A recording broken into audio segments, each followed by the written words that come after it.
The lion chased the man, making him panic and climb up the tree. But what was the unexpected truth behind it? As the golden sun began to set over the vast African savanna, Daniel Miller, a wildlife photographer from London, trudged through the tall, dry grass. His camera dangled from his neck, a constant reminder of his mission to capture the perfect sunset shot of zebras. Lost in his pursuit, Daniel had wandered farther from his camp than he had realized, the familiar landmarks fading into the distance as the light dimmed. Suddenly, a deafening roar shattered the calm of the evening air. Daniel spun around, his heart leaping into his throat as he froze in place. Charging toward him was a massive male lion, its mane flowing like fire in the wind, teeth bared in a terrifying snarl. The beast's powerful muscles rippled beneath its tawny coat as it closed the distance between them with alarming speed. Instinct took over in an instant. Daniel dropped his backpack, abandoning his gear without a second thought as he sprinted toward the nearest tree. His heart hammered in his chest, each beat echoing in his ears as he leaped and scrambled up the rough trunk. Bark scraped his palms, leaving them raw and bleeding, but he barely noticed the pain. With a final burst of strength, he hauled himself onto a sturdy branch, clinging to it as he trembled uncontrollably. Below him, the lion skidded to a stop, its massive paws kicking up clouds of dust. It roared again, the sound reverberating through Daniel's entire body, as he pressed himself against the tree trunk. The photographer's breath came in ragged gasps as he watched the predator pace back and forth, its golden eyes never leaving him. But as the initial shock of the encounter began to fade, Daniel noticed something strange. The lion wasn't trying to climb the tree or leap up to reach him. Instead, its gaze kept darting anxiously toward a cluster of bushes a few meters away. Curiosity began to override Daniel's fear, and he followed the lion's line of sight. That's when he saw it. Partially hidden by the dense foliage was a lion cub, no older than a few months. The tiny creature was trapped in a crude snare made of rope and sticks, its little paw tangled tightly in the contraption. The cub whimpered pitifully, unable to move or free itself from the trap that was clearly the work of poachers.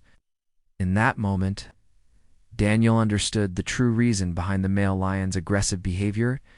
It wasn't hunting him. It was protecting its young. As this realization dawned on him, Daniel felt his fear battling with his conscience. He knew he could stay safely in the tree until the lions eventually left, returning to his camp with nothing more than a harrowing tale to tell. But the sight of the helpless cub tugged at his heart. He found himself considering an option that seemed utterly insane just moments ago. Swallowing hard, Daniel spoke softly to the lion below, as if the creature could understand his words. "It's okay," he murmured, his voice barely above a whisper. "I just want to help." Ow. The lion's ears twitched at the sound, but it made no move to attack, its eyes now fixed intently on Daniel. Slowly, with movements so careful they seemed almost glacial, Daniel began to slide down the tree. His heart raced as his feet touched the ground, fully expecting the lion to lunge at any moment.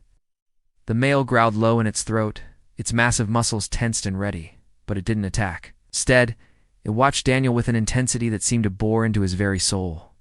Step by careful step, Daniel approached the trapped cub. Each movement was deliberate, his hands held out in a non-threatening gesture as he inched closer to the bushes. The male lion followed his progress, circling warily, but allowing him to draw near its offspring. When Daniel finally reached the cub, he knelt down slowly, never taking his eyes off the protective father. With trembling fingers, Daniel pulled a small utility knife from his belt. The lion's growl deepened at the sight of the blade, but Daniel spoke again in that same soft, soothing tone. "It's all right, big guy. I'm going to get your little one out of this mess." Whether it was his voice or his body language, something seemed to communicate his intentions to the massive predator. Carefully, Daniel sliced through the rope that held the cub captive. The young lion wriggled and squirmed, its tiny claws scratching at Daniel's hands, but he persevered until the last strand gave way. As soon as it was free, the cub hobbled to its feet, shaking its fur as if to rid itself of the memory of its captivity. To Daniel's amazement, the little lion didn't run from him. Instead, it limped straight to its father, who nuzzled it gently, licking its fur as if checking for injuries. The photographer remained motionless, hardly daring to breathe as he watched this tender moment between parent and child. Then, something truly extraordinary happened. The male lion turned back toward Daniel, its fierce demeanor softened by what could only be described as gratitude. For a long, breathless moment, man and beast locked eyes. There was no fear now, no aggression, just a profound understanding that transcended the barriers between species. The lion dipped its head slightly, a gesture so human-like that Daniel blinked in disbelief. To his further astonishment, the cub mimicked its father's movement, offering its own tiny nod of acknowledgement. It was a silent, wordless expression of thanks that spoke volumes in the gathering twilight of the savannah. Without another sound, the two lions turned and began to walk away. The cub pressed close to its father's side, still limping slightly, but moving with growing confidence. Daniel watched in awe as they disappeared into the golden grass, their forms melting into the landscape until they were nothing more than shadows in the fading light. Left standing alone in the growing darkness, Daniel's heart continued to pound, but now it was filled with a sense of wonder and reverence. He had come to Africa with the intention of capturing wildlife through the lens of his camera. But on this extraordinary day, he had captured something far more profound. A moment of connection, a bond of trust between man and nature that he would carry with him for the rest of his life. As he gathered his scattered gear and began the long walk back to camp, Daniel's mind raced with the implications of what had just occurred. He had always believed in the importance of conservation and protecting endangered species, but this encounter had transformed those abstract ideals into a visceral, personal mission. The presence of the poacher's snare was a stark reminder of the threats facing Africa's wildlife. Daniel vowed to use his photography not just to showcase the beauty of these animals, but to raise awareness about the dangers they faced and the urgent need for protection.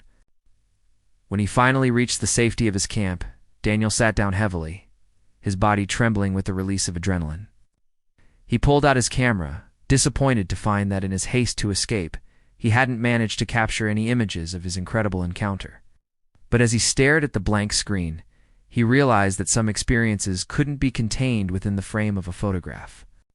The memory of the lion's eyes, filled with both fierce protectiveness and unexpected trust, was etched into his mind more clearly than any picture could have captured. The feel of the cub's fur beneath his hands as he freed it from the snare, the sound of its grateful mewl, these sensations were now a part of him, a story written not in pixels but in the very fabric of his being. As the stars began to twinkle overhead, Daniel made a decision.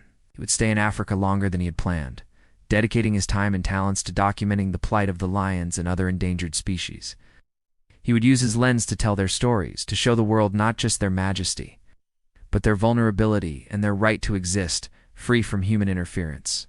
The encounter with the lion and its cub had changed Daniel in ways he was only beginning to understand.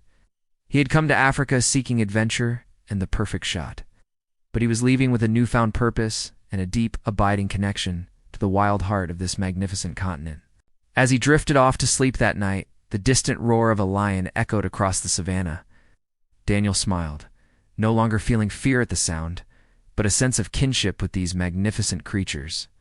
He had glimpsed a world where trust could bridge the gap between man and beast, and he was determined to share that vision with the world.